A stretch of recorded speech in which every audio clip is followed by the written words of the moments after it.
Di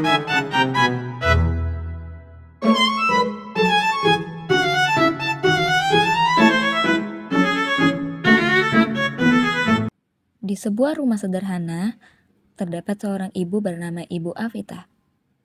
Ibu Afita sedang menjalani aktivitas paginya sambil mengepel lantai dengan gerakan pelan. Namun, pikirannya terlihat melayang, memikirkan perannya sebagai ibu baru yang sedang menyiapkan MPASI untuk anak pertamanya. Ia telah mencoba berbagai resep dan cara yang ia temukan, berharap anaknya mau makan dengan baik.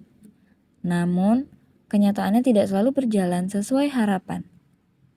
Kebingungan dan rasa khawatir itu membuat Ibu Afita terdiam sejenak, larut dalam pikirannya.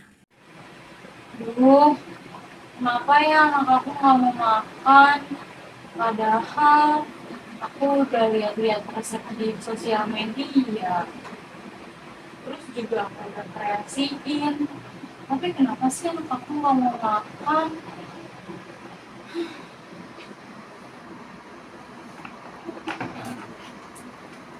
Lalu, keesokan harinya, Ibu Afita bertemu dengan Ibu Fatia.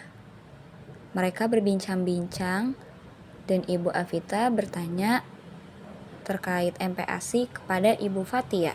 Mama Akash, Mama Ulu dari mana? Ini habis nyari galon di warung Bang Ucup tuh kagak ada. Oh, ini mau sekarang kemana nih? Mau rumah, cuma sekalian mau nanya ini apa si tuh? Ulul makannya susah banget, padahal udah saya kasih MPASI sesuai resep-resep sosial media, cuman dia tetap aja nggak mau makan. Si Akas pernah kayak gitu nggak sih? Pernah, itu mah biasa Bu, anak-anak kayak gitu. Mereka belum kebiasa di mulutnya buat makanan-makanan lain gitu. Apalagi teksturnya kan. Bener-bener. Terus si Akas sekarang makannya gimana? Alhamdulillah mas sekarang udah lancar, udah apa aja mau dimakan. Gimana sih tipsnya caranya? Oh saya mah dulu karena udah bingung banget itu bisa nih Bu ke konselor, jadi kita konseling masalah si anak kita nggak mau makan itu gimana gitu. Jadi mungkin Mama Ulu bisa nih ke konselor, kali aja cocok, kali aja bisa nemuin solusinya. Boleh minta alamatnya nggak? Alamat konselor? Boleh, ntar saya kirimin ya. Iya, Terus kalau misalnya Mama Ulu mau atur janji, dia mah lewat email aja lebih gampang. Iya. Makasih banyak ya Mama Akas. Sama-sama. Maaf nih ganggu. Iya, santai deh. Setelah Ibu Afita bertemu dengan Ibu Fatia dan mendapatkan beberapa saran dari Ibu Fatia, Ibu Afita pun segera melakukan reservasi melalui email untuk melakukan konseling terkait MPASI. Assalamualaikum. Waalaikumsalam, Ibu Afita ya? Iya Ibu, benar yang kemarin bikin reservasi lewat email buat ketemu sama Ibu. Oh iya Bu, boleh langsung masuk aja ya. Terima kasih Bu.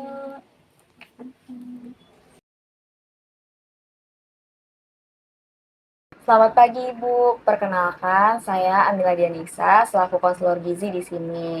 Sebelumnya saya izin bertanya, apakah Ibu duduknya sudah nyaman? Sudah Ibu.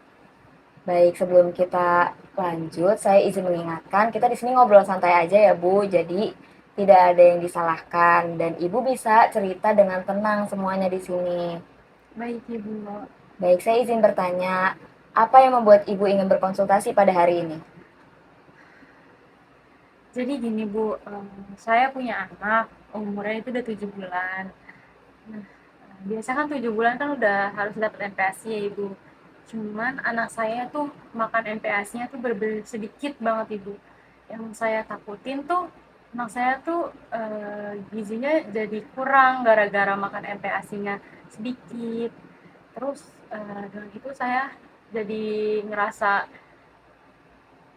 jadi ibu yang gak becus lah, jadi ibu yang gagal gitu sih Bu. Saya paham perasaan Ibu pasti menyalahkan diri Ibu. Tapi ini kan karena memang anak pertama Ibu ya. Jadi ini tuh bukan karena Ibu nggak becus, tapi justru Ibu khawatir dan peduli dengan anak Ibu. Jadi sebenarnya Ibu itu sudah melakukan yang terbaik untuk anak Ibu. Jadi sekarang apakah saya boleh memberikan informasi? Boleh Ibu. Baik. Jadi Ibu untuk anak usia 6-8 bulan itu tuh memang sudah ada jadwalnya dan untuk MPASI itu tuh hanya sebagai pendamping. Jadi ASI yang masih menjadi makanan utama. Untuk jadwal sederhananya seperti ini. Di jam 6 pagi Ibu bisa memberikan ASI. Kemudian Untuk jam 8, Ibu bisa mulai memberikan MPASI di pagi hari, itu dengan tekstur yang lumat. Lalu di jam 10, Ibu bisa memberikan ASI lagi atau buah yang sudah dihaluskan. Kemudian di jam 12, Ibu bisa memberikan MPASI di siang hari. Kemudian di jam 14, Ibu bisa memberikan ASI, dan di jam 16, Ibu bisa memberikan ASI lagi atau buah halus. Kemudian di jam 18, Ibu bisa memberikan MPASI malam. Dan di malam hari, ibu bisa memberikan ASI lagi sesuai dengan kebutuhan bayi. Misalnya seperti bayi ibu bangun di jam 12 atau jam 2 malam, itu bisa diberikan ASI. Jadi untuk MPASI itu memang biasanya diberikan di jam 8 untuk pagi, di jam 12 untuk siang, dan di jam 18 untuk malam. Seperti itu, Bu. Sekarang saya ingin tahu nih dari Ibu sendiri, dari bahan-bahan yang Ibu miliki di rumah, dan apa yang bisa Ibu lakukan untuk MPASI anak Ibu. Mungkin saya kasih MPASI-nya 1 hari sekali kali ya, Bu. Nah, betul Bu, itu bisa. Selain itu, apakah ada lagi yang bisa Ibu lakukan?